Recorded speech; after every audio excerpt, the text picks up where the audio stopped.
Hey guys, it's me. In this video, we're going to talk about how to fix a broken metabolism. This is the most important thing you need to know. So if you're doing anything right now that's distracting you, put it away, get a piece of paper, take notes, okay? The first thing I need to do is give you a little foundation so you understand what I'm going to talk about next, okay? So I'm going to kind of build on this. So as we go, just take notes. Number one, the facts about the metabolism is that when you go on a diet, you will slow your metabolism. So dieting slows your metabolism. If you've dieted for many, many years, then your metabolism is very, very slow. If you've never dieted, then your metabolism is probably a lot faster, okay? So dieting also increases hunger and cravings. If you ever look at the show The Biggest Loser, they always make it look so, like dramatic. Like, how can they lose all that weight? But what happens when these guys start losing, they start slowing down where it's really, really tough until they have to exercise so hard to get off that last bit of weight. It's crazy. And then they have to sign a waiver. Many of these people gain the weight right back, okay? And I'll tell you why in a second. So also, age slows your metabolism. Surprise, you're probably already finding it out. So exercise will increase hunger and cravings too with some people, but mainly hunger because you're burning stuff up, you're gonna want more. And the last thing is it's very unnatural to lose weight, very unnatural. Losing weight is anti-survival because fat is a survival mechanism. So when you try to lose it, it goes against the survival. So really, we need to dive in, like the understanding of what that is so we can undo it. But we're talking really about your set point. And the set point is the point at which your body very likes to be weight-wise. It just settles into a certain point. It doesn't like to go below that. It might not even go higher than that, but it likes to settle down at a certain point. So my goal is to help you in this video show you how to lower that set point. So for example, let's say your set point is 182 and you want to get to 142. So we need to drop the set point, and that's really the metabolism point where your body kind of settles into. The body just likes to be the same. It doesn't like to go down too much because that's starvation, right? So what we want to do is give you the next part of this, a foundation of how we're going to fix the set point. But first we have to talk about what destroys the set point beyond just dieting, okay? So let me show you that. Okay, so here's what you need to know. Number one, you have this thing called the pancreas. It's located underneath your left rib cage, and the pancreas has about 1 million islands of cells, okay? And there's these little tiny, it looks like little islands in a bunch of tissue, and they call it islands of Langerhans after the guy's name who discovered it. But there's different cells, and they're called alpha, beta, delta cells. The beta cells are the ones that we're going to talk about first. And 60% of those cells are beta cells, okay? And the other 40% are other cells. Now, what is beta cells? The beta cells make insulin, okay? So that's what they do. So insulin is most known for regulating sugar, right, and carbohydrates. So what insulin does is it lowers the sugar in the blood, okay? So that's what you need to, I'm going to kind of build on this, but you need to understand that. So insulin lowers the sugar, but the other thing is that insulin also has other functions that a lot of people don't realize. Number one, it affects fat metabolism. It affects protein metabolism, okay? So it converts sugar into cholesterol. It converts sugar into triglycerides. Those are blood fats. It basically increases the tension on the arteries, increasing blood pressure. It retains sodium, okay? It drives protein or amino acids into the cells. And and we'll get more into that in a bit, but I wanted just to have you understand that insulin has a lot more to do just in carbohydrate metabolism. But for your viewpoint, what you need to know right now is that it's the thing that makes fat. It's the primary regulator that makes you fat, and it actually blocks any chance of burning fat. In the presence of a little bit of insulin, you're not going to burn fat, period, okay? And this is out of guidance physiology, and this is a known fact. So it'll make you fat and blocks the release of fat. Okay, so we have insulin that is triggered by a high carbohydrate meal. You probably already know that. You eat some bread, you increase sugar, and what happens, your body will store that into a stored sugar called glycogen. So glycogen is a series of glucose molecules stuck together, okay? It needs potassium to be stored. So we got stored sugar, and then anything excess, it turns into fat, okay? So we have a combination of stored sugar and fat, okay? That's what insulin does. And so what happens though with a lot of people is they start getting a fatty liver. So it's really the insulin that makes the fatty liver, especially if the person is not consuming alcohol. All right? And then insulin, if gone on too far, will destroy proteins. Yeah, muscle wasting, think about what part of your body is protein. You got intracellular proteins, you have like so many different proteins. Your body is going to waste those, and it's going to convert those into sugar, and it's going to leave carbon skeletons. So it's just basically going to leave the waste, and it's going to convert everything else to sugar. And basically, that's what destroys a diabetic, is that they get clogged arteries, a stroke, their kidneys fail, and then they have protein destruction. That's why they usually have protein coming out of the kidneys, and they destroy that. And so you have everything that kind of spills off into the rest of the tissue. So it's a very ugly, destructive disorder. And then what happens normally, is supposed to happen, is before a meal, you should have a blood sugar between, let's say, 75 and 90. Like, it's say 80 and 90, okay? But normal, also, it can go up to 100. So let's say between 80 and 100. That's normal before you eat, okay? What happens, though, when you eat, the blood sugar should normally spike up to like 120. It can even go up to like 140 after a meal, okay? But the closer you get to 140, the more you're becoming a problem. So if it's above 140, then you become more diabetic. Because of diabetes, you have this spike in sugar because the insulin's not there to keep it in check. So it's out of control. So what happens normally is you eat, it kind of spikes to 120, and then it comes back down to normal after 2 to 3 hours. That's normal because the insulin controls that blood sugar. But in a diabetic situation, it raises too high, out of control, you get tired, brain fog, and then it takes a long time to come back and reset. Okay? So now let's go on to the next part. High insulin over time, or plus time, equals insulin resistance. Now, a good analogy would be, let's say you live underneath a train track, and there's a train that goes over your house, and you live like, there's like a metro or something. And at first, you can't sleep because it's so noisy. But over time, you become desensitized. You don't hear it anymore because you get used to it. So same thing being exposed to an antibiotic. You become antibiotic resistant, okay?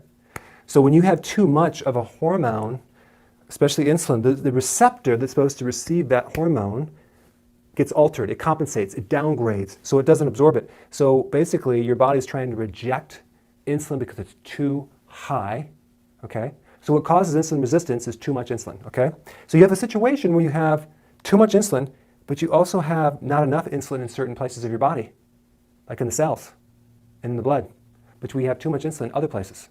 So you can have symptoms of both hyper and hypoglycemia. Interesting. So let's go through the symptoms. Fatty liver, okay?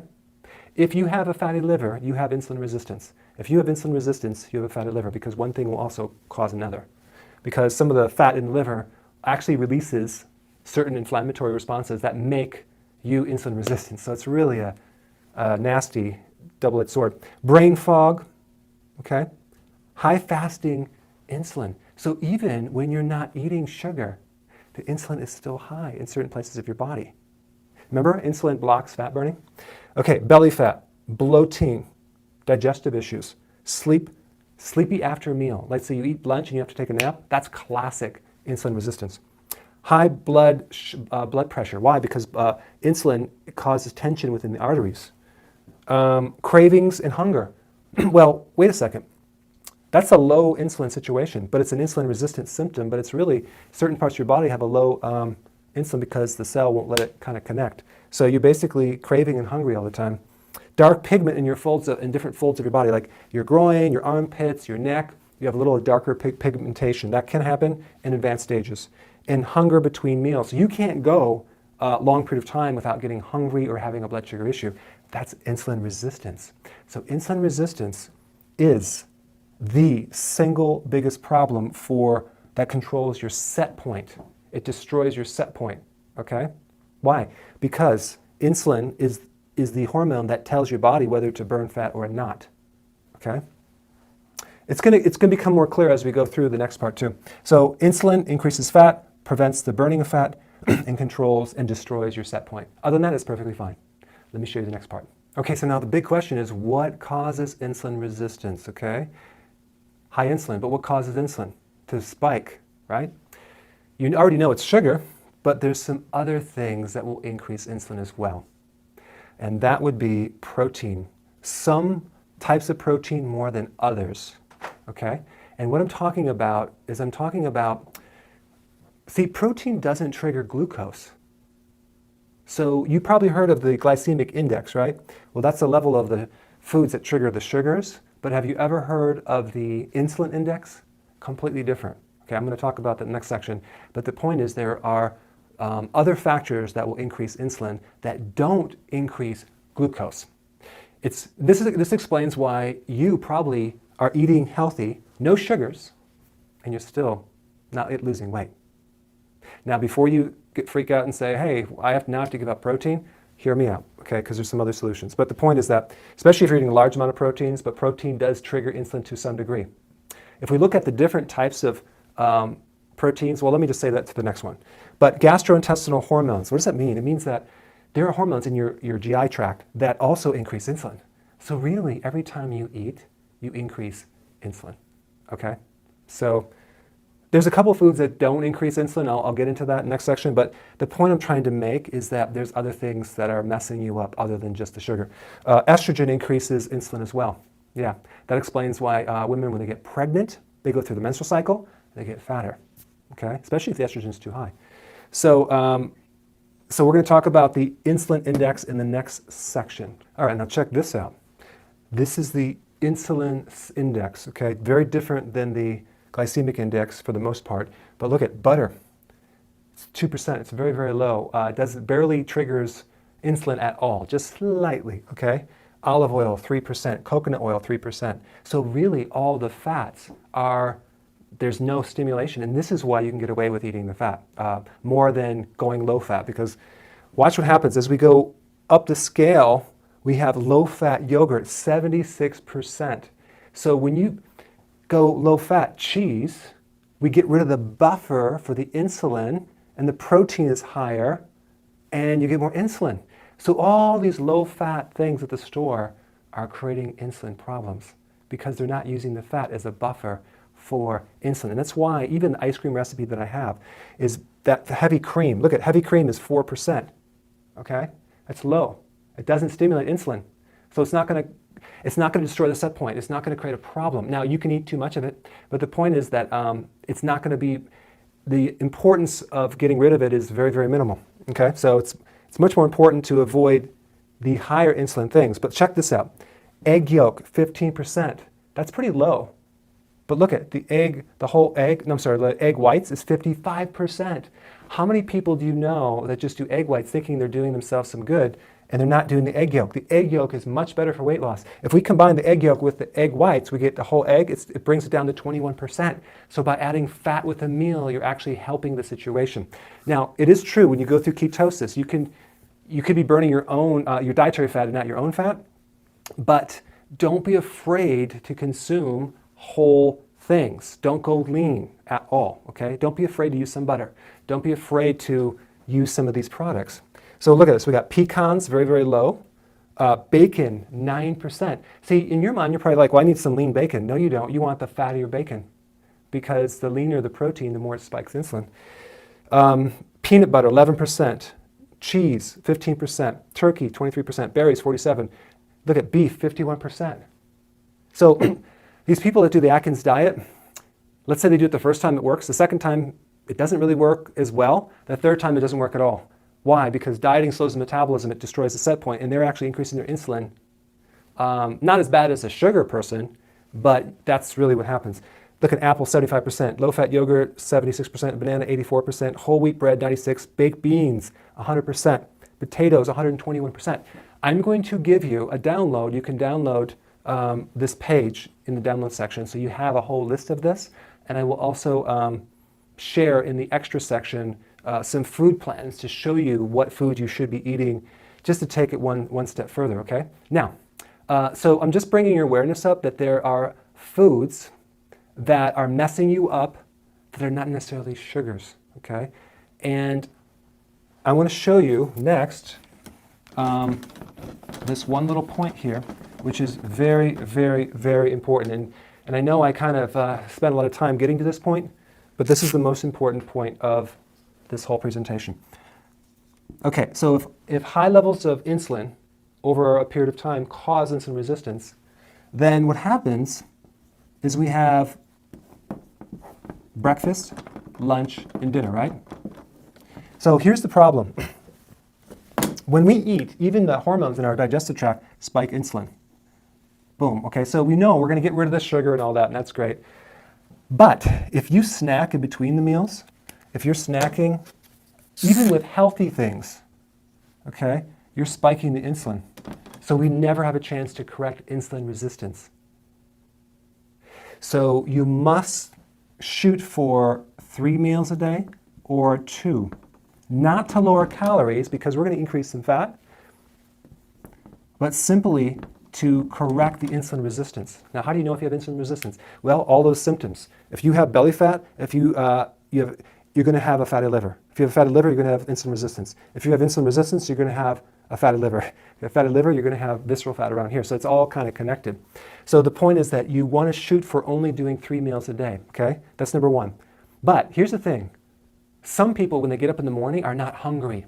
So don't eat. Even though the breakfast is the most important, your breakfast might be delayed until lunch. If you're not hungry in that morning, don't consume any food.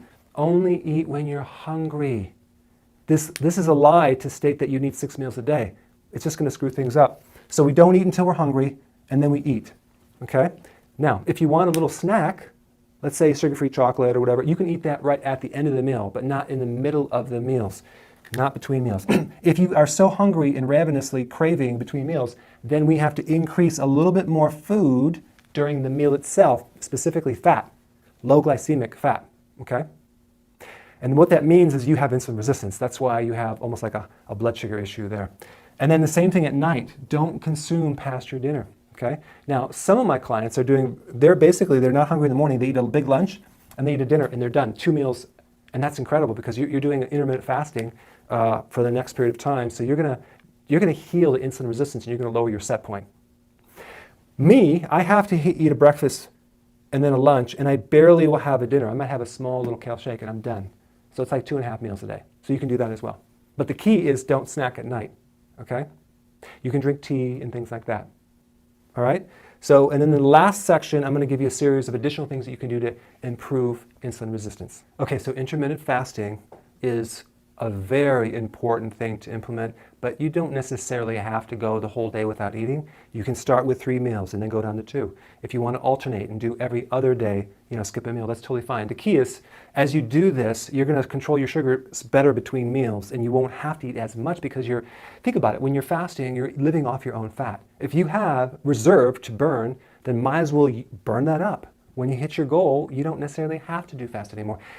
It's not starving your body. It's basically getting your body just more efficiently to switch over to fat burning and not burn your sugar. Because if you actually can't make it to the next meal, that means that you're just burning sugar.